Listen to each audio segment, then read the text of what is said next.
The latest Pompey news, updates every day from the Pompey Sound news desk. John MOUSINHO is asked about the derby atmosphere, protocols between rivals, and his spat at St Mary's with Will Still. We will offer Tondela a drink after Sunday's game, absolutely. He can have whatever is in the fridge. At St Mary's, obviously, a lot was made of it with Will after the game. I thought he came in strong on the handshake and that was it. I thought it was a funny moment, to be honest.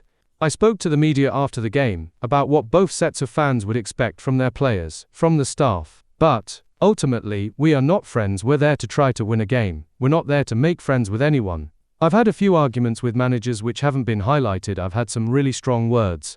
Myself and Frank Lampard had that bit of Handbags on the bench, and then we came in and had a drink afterwards. It was fine, we just laughed about it. It's a bit pathetic, two grown men squabbling with each other.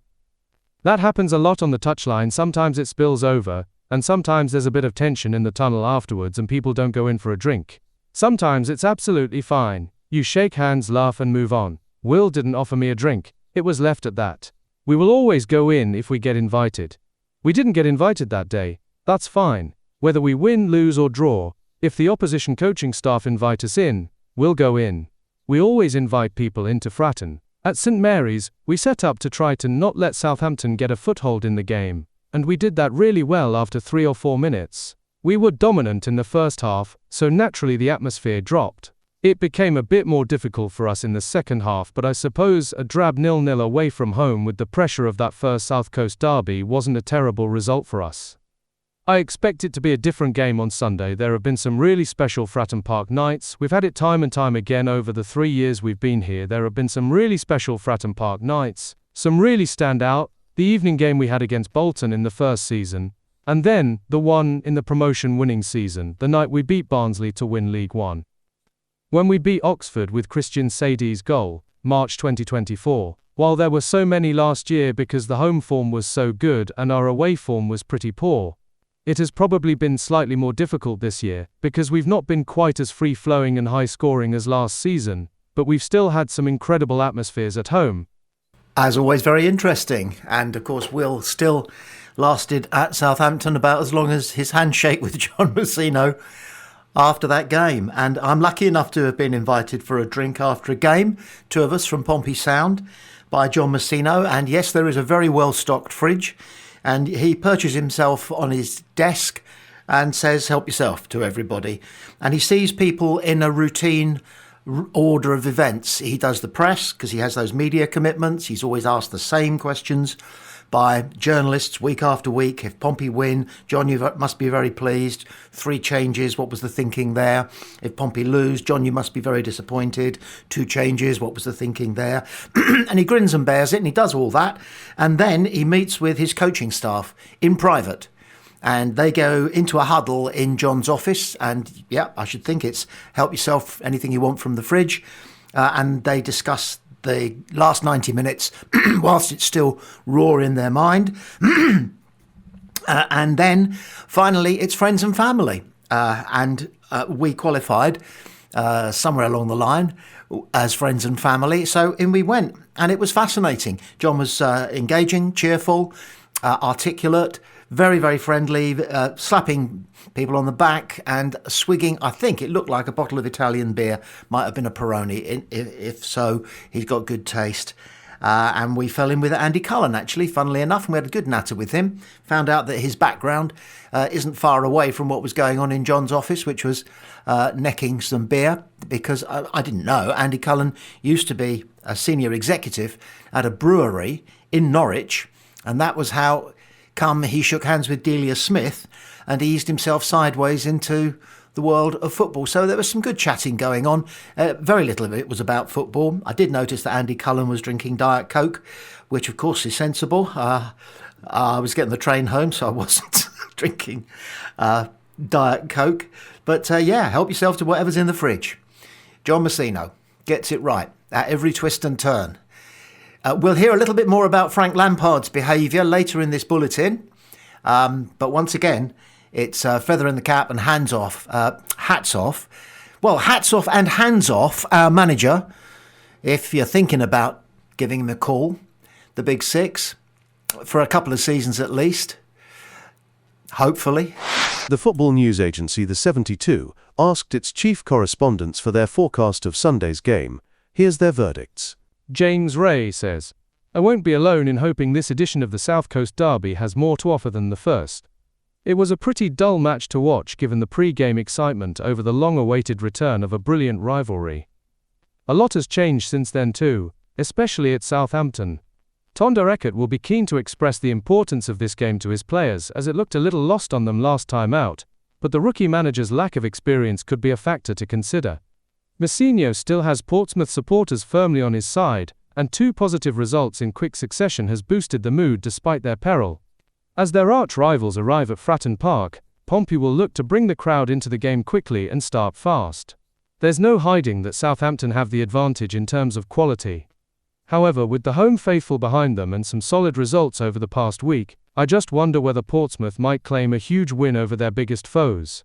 Prediction: Portsmouth 2, Southampton 1. Harry Mayle says Fratton Park will be fired up for this one. Portsmouth have seen an upturn in form recently, so will be in confident mood. Pompey have lost only once in their last 7 league games. Therefore they will fancy their chances here against their rivals. Southampton needed their most recent win over Sheffield United. That result has eased some pressure off Tonda Eckert. The Saints will be in for a tough test this weekend though, and need to be at their best to get something. I think they may have enough quality to get a result, but only a draw in the end. Prediction: Portsmouth 2, Southampton 2. On this week's Steve Bone Pompey from Every Angle piece for Pompey Sound, it's a podcast, as well as available on our output, I finished by asking him for his favourite memory of a derby match and also his prediction for the end result. One that sticks in the memory, not necessarily the best one, but one that sticks in the memory is 2003-04. A bit later in the season, it was March. We still needed to win a few games to make sure we stayed up.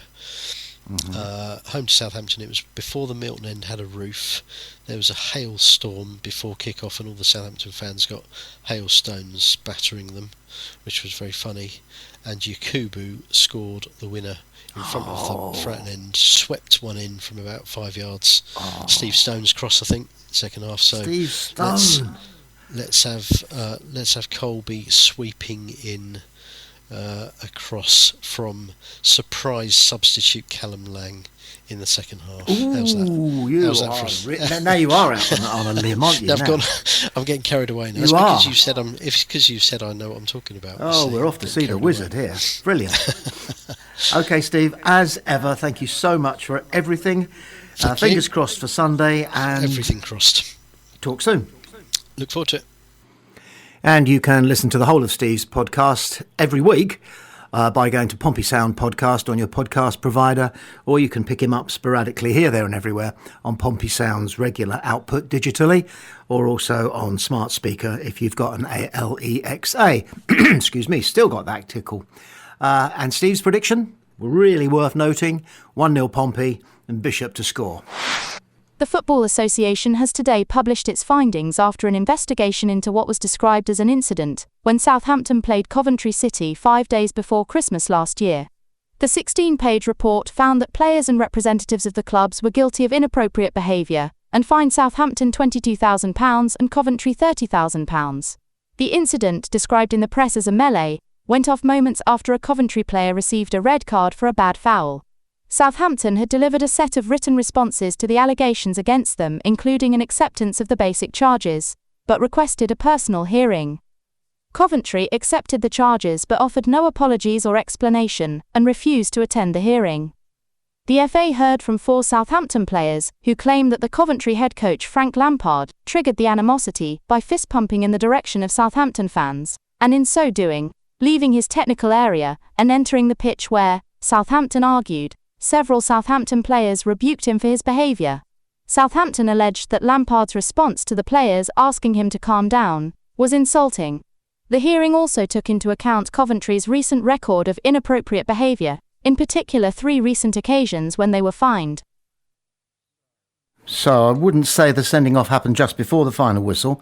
It was a good bit before the final whistle. It was a bad foul. It was a flying in studs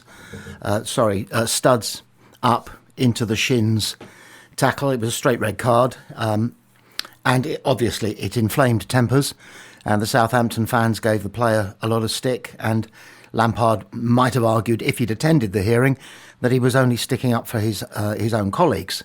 However, the tension rose on the pitch and around the pitch, with Southampton fans no doubt mistreating, maltreating, or as they saw it, treating with reasonable disrespect Frank Lampard, who we know from his last visit to Fratton Park can be a volatile character down on the touchline. And there's a reason why this story is included in a Pompey Sound news bulletin, and it is because we are playing Southampton this coming weekend.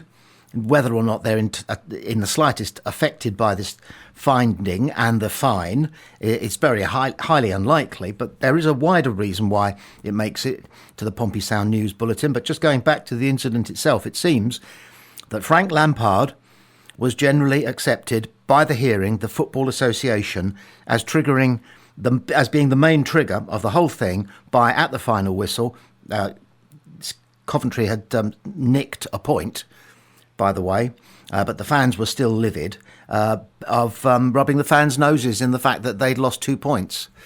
And the Southampton coach after the game said that we thought we'd won it. We were the better side and we deserved to win it, and we thought we had it won. But so Lampard took the opportunity to rub the fans' noses in that, and you don't do that. You don't take the crowd on under any circumstances. You have to have more dignity than that. And this is where we're going with this being a story for Pompey Sound, because the additional fine that Coventry had to cough up, not a lot of money to a Championship football club like Coventry, it has to be said, it's a cough and a spit, it's pocket money, £30,000, but nevertheless, they got fined more than Southampton, and it appears to be that it's largely because of the behaviour of their head coach, Frank Lampard. So he now has black marks against his name, if he didn't already have them, with the FA. And the reason we think it's a Pompey Sound news story is because it's a well-known fact that Frank Lampard covets the job of being England manager one day. And he is now in the black books of the FA. And he will probably be, when this happens, when the door opens for another manager of the England national team, somebody else who will be asked if he would please knock on the door of the FA is our very own manager at the moment, John MOUSINHO.